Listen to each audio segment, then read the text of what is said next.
mga housemates thought of you as disrespectful. At naging nominado ka na din dahil dito many times. Bakit mo pa rin sa tingin na deserve mo maging big winner? Sa tingin ko, the way na sinasabi ng iba na disrespectful ako is hindi lang kayo sanay na ganun ako magsalita. Iba-iba tayo ng kinalakihan, yeah?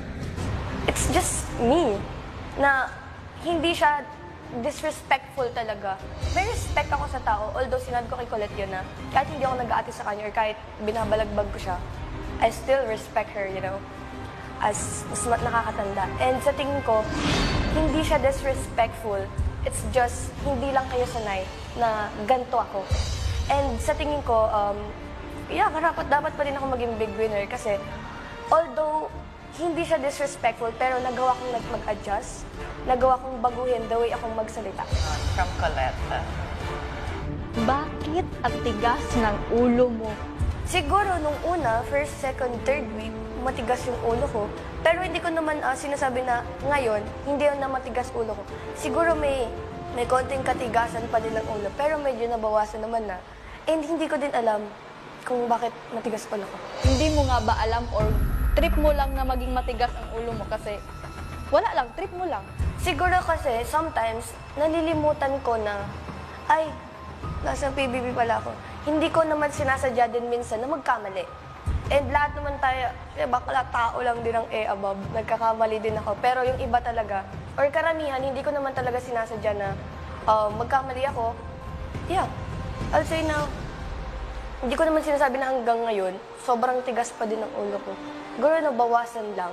From Rain. Sabi mo, valid lang ang nararamdaman ng manliligaw mo dahil sa mga ginagawa mo dito sa bahay. Ano ang ibig sabihin mo doon? I guess I asked this question to parang makita ko, like, what do you think are you doing na nakaka-hurt sa kanya? Okay. Siguro ang feeling ko na na-hurt siya, na ginagawa ko dito sa loob ng bahay is the way na maging clingy ako. And I think na if na-hurt siya doon, it's valid. If you think na-hurt siya because you're clingy sa iba, why do you continue to do so? Because that's the real Fiang. If hindi ko siya gagawin, magiging nagpapaka-plastic ako. Thank you, Fiang. Round 1 done. Final lady for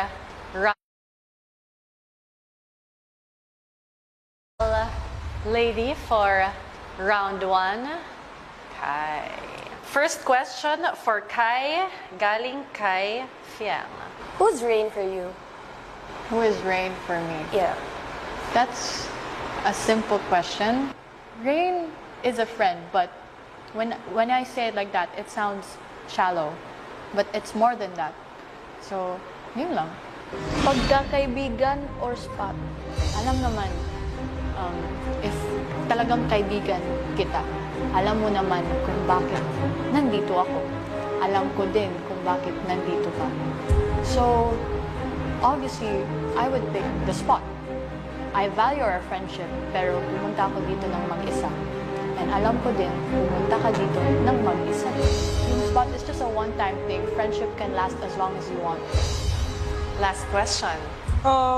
As each other's best friends dito sa house ni Kuya, when I got the comments na I was relying or dependent on you, what did you honestly think? Did you agree or disagree? Sabi ko din sa sarili ko na, ganun ba? Like, did it look like that? Kasi honestly, parang wala lang talaga. Maybe because I'm Kai. Pero, when most of you guys said it, I was shocked. Kasi, madaming nagsasabi na, baka, ba't hindi ka like this to everyone? Nagre-rely ka lang kay Kai, something like that. And, of course, I felt guilty kasi ako yung parang na-mention. And I super know na hindi talaga ganun si Rain. Kaya, ayun, Rain, I disagree. And you know that I do. Round 2, Colette, take the hot seat. Rain, your turn. Sa tingin mo ba, being ma-attitude as a humor is just tama? Siyempre hindi. Kasi hindi tama talaga ang mag-attitude na magsalita. Pero, yun nga ang nakasanayan, pero hindi naman porkit na nakasanayan, pwede nang i-apply sa lahat ng taong nasa paligid mo. May time talaga na ma-attitude ako magsalita, may time din na tama-tama lang, hindi ma-attitude. Pero siguro din, yun din ang isa sa mga medyo hindi less ko na baguhin dito. Pero napapractice ko naman siya. From Fiamma. Sa tingin mo ba, hindi cheating ang mga ginagawa mo sa loob ng bahay?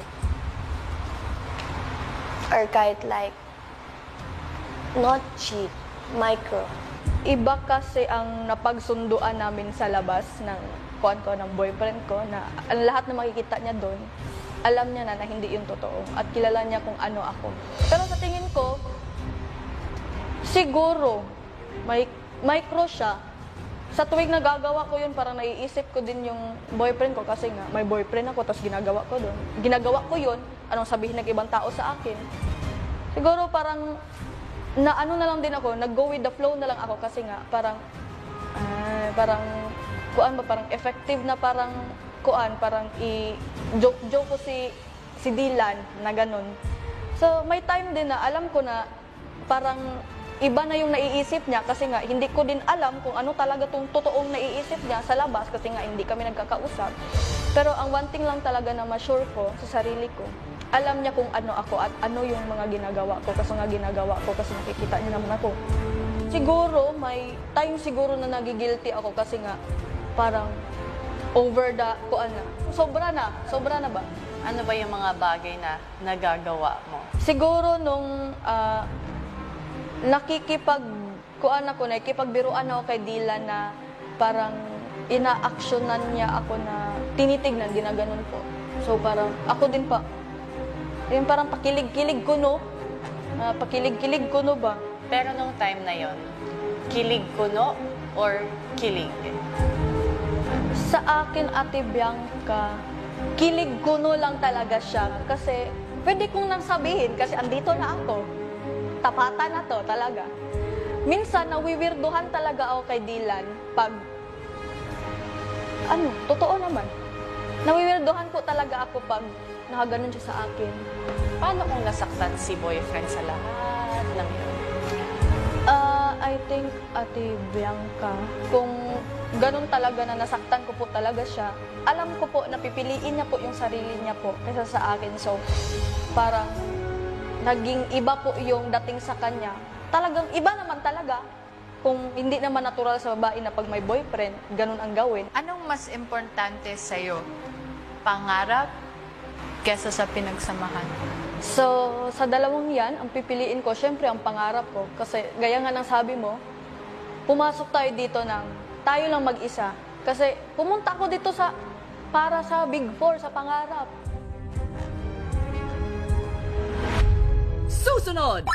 Sino sa tingin mo ang pinaka-hindi